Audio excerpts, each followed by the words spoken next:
Hi, my name is Jeff Pagano, and welcome to Harpin on Rugby. This is part of our weekly feature called the 80 Plus column.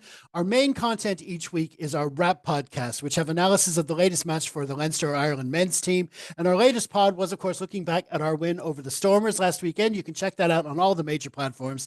As for this 80 Plus column, it's sort of a weekly newsletter for taking a quick look at the rest of the rugby world just to see what's going on. This video is all about a segment we call the Front Five, which is a selection of 5 eye-catching, egg-chasing quotes and links from around the rugby media landscape. As you can see there, I've got 5 headings lined up, so let's just crack on with this week's article, starting with this one from Wales Online by John Jones. The headline reads, Six Nations Games set to go behind a paywall as new TV channel for tournament emerges. Now, first of all, I just want to point out, this story is going everywhere. I picked Wales Online. Bit of divilment, I suppose you could say.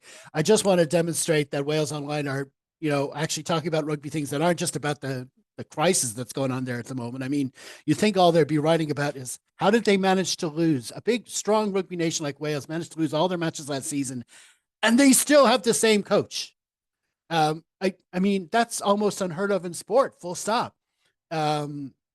So that's a story there, but obviously they are talking about that. This is a story that pretty much the entire, definitely in the Six Nations are talking about, because it's about the future of the game being broadcast, of fans. Obviously, you want to go to the games ideally, but the tickets are really hard to get, especially in Ireland this year when you've only got 2 matches at home. They're really, really hard to get. Talk about hen's teeth. So the TV coverage is important. And the added aspect to that is we want this particular tournament, at the very least, to be accessible to the maximum amount of people, because we hope it's what's going to draw in the fans to watch the rugby the rest of the year. So when talk comes about this competition going to pay, to a pay channel, to a streaming service or a channel on TV that you have to pay for every month, that's extra money. It's not going to be as accessible. It's not going to be as easy to watch. It's not going to, and by definition, it's not going to draw in that many fans, as many fans as it has in the past. So this is a big issue. Now, these articles came out sort of earlier in the week, and it looked like it was a bit kite flying. I think, they wanted to see what the public reaction was going to be, because there's no real clarity on how this service is going to happen. If TNT, see that the problem with TNT, especially for the Irish viewer, is that if they take over the sport, they essentially become also the Irish broadcaster. And that's a real pain, because we saw that when it was the Champions Cup.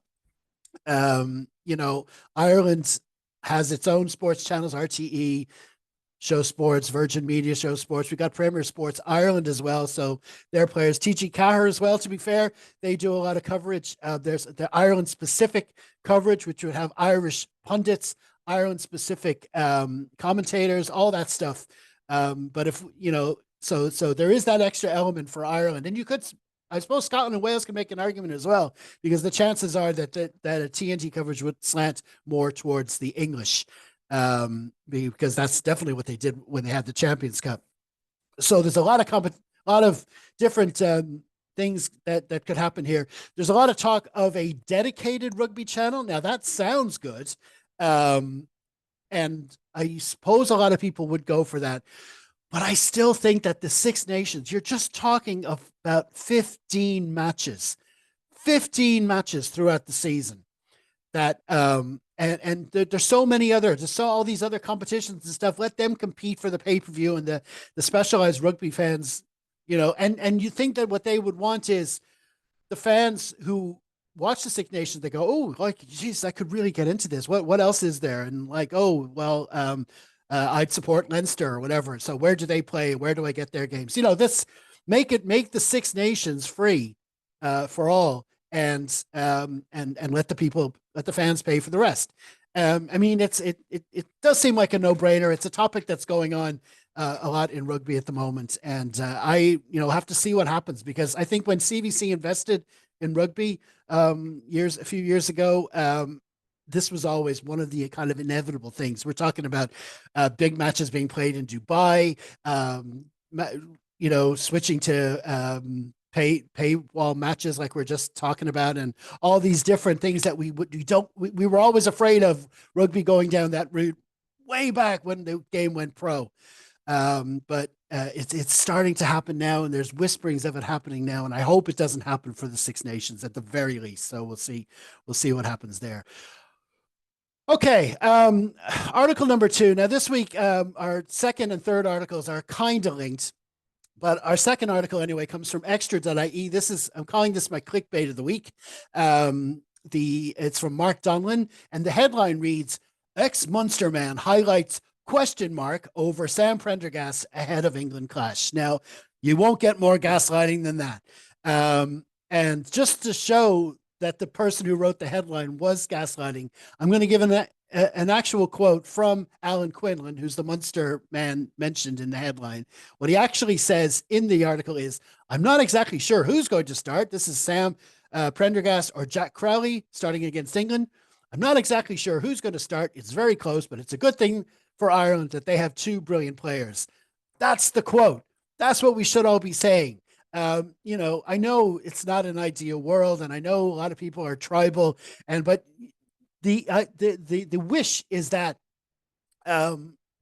we support our provinces, but when it's Ireland, we support the green jersey, and we hope that our coaches are picking the best team. We don't go looking for conspiracy theories and who gets picked, but and we don't, especially the tribal Munster v Leinster rivalry. We hope that doesn't completely consume all the fans, but it does. I guess it's inevitable, but I'm still going to harp on it. I'm going to still hope for a day when maybe we don't.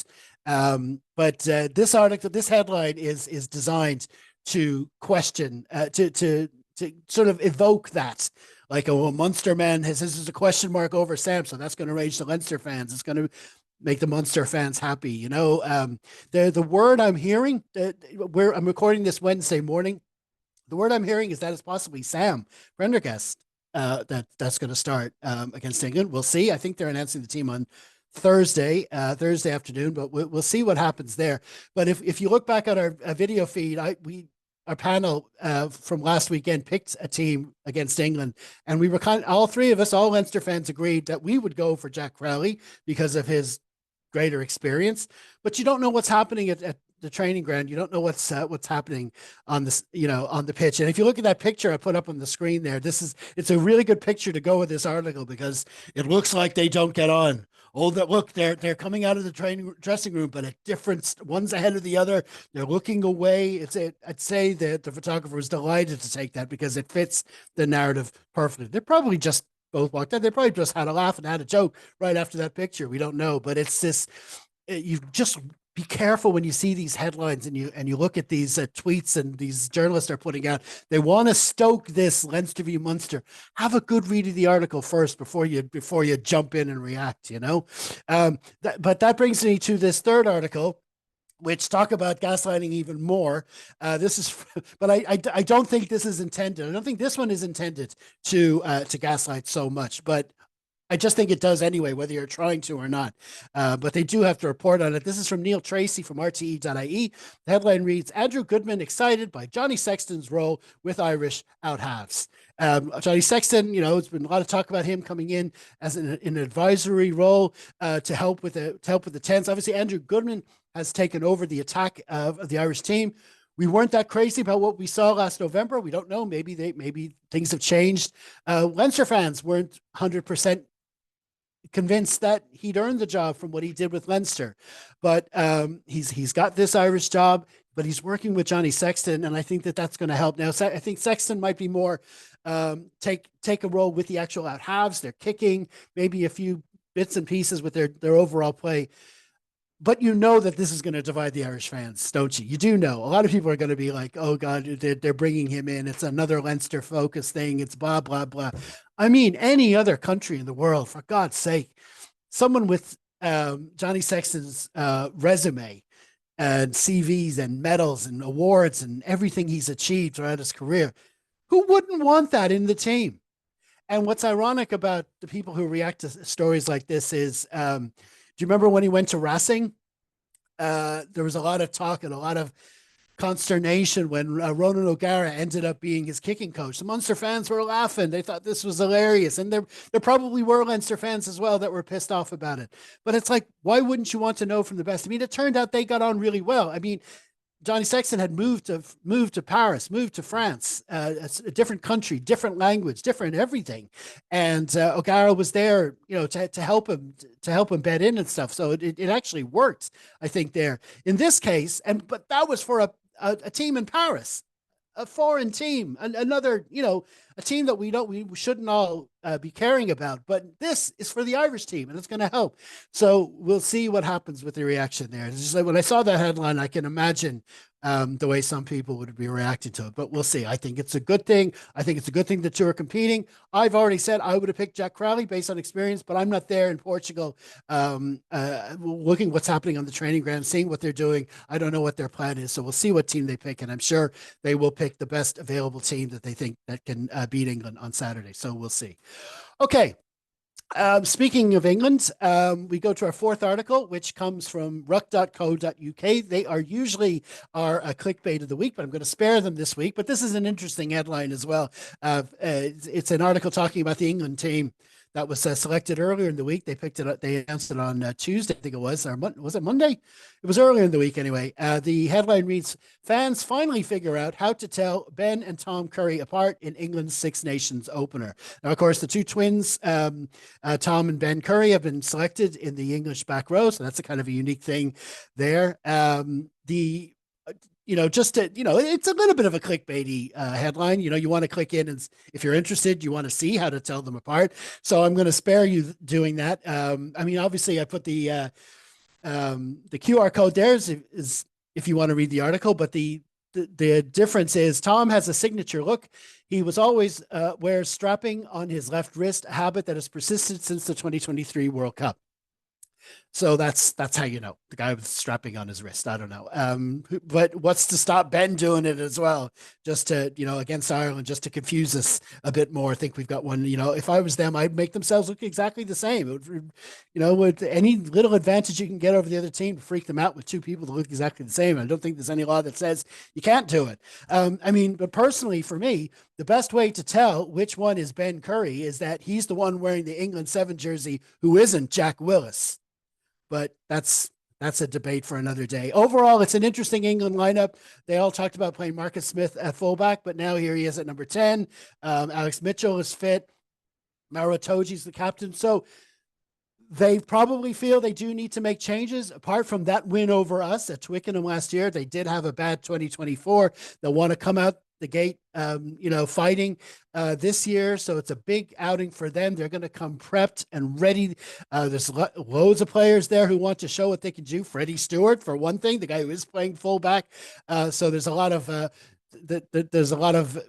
incentive for them to go at us and to frustrate us and to stop us playing our game. It's going to be a fascinating battle. 6-2 split bench as well for England as well. So you need a bit of fortune with your backs in the early stages. So we'll see what happens there. I'm really looking forward to the opening match this weekend.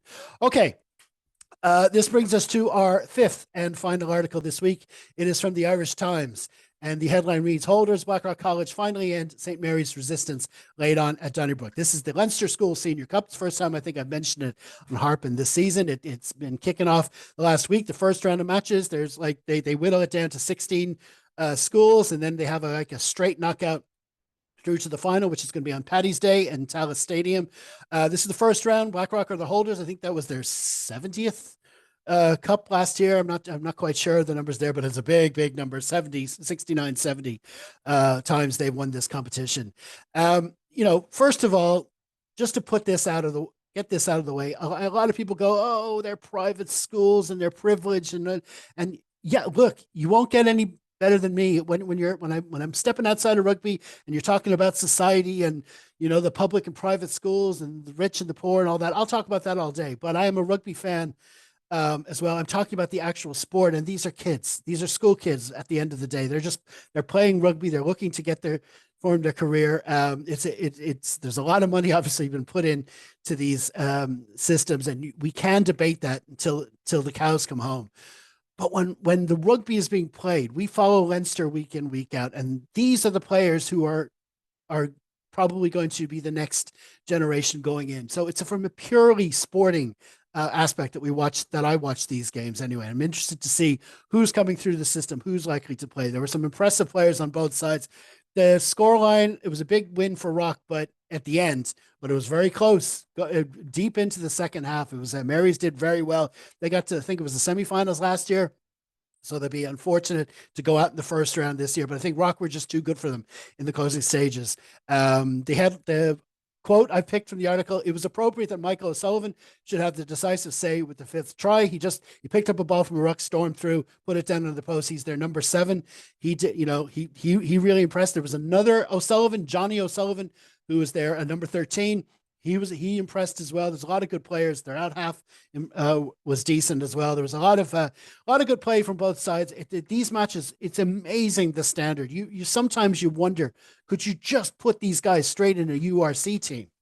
That's how good it is, and but obviously what these players actually do is they progress to the under 20s if they're going to go on. And of course the under 20s, don't forget the Wolf Puppies, as we call them, they kick off this week on Thursday night. It's a Thursday night kickoff. They're playing down in Cork, also against England, of course. So there's all that to look forward to. A lot. I mean, it just fascinates me to watch the next generation of players coming through and watch them, see them trickle through into the Leinster team. I mean, I remember I went to the Leinster Schools Cup final in 2013.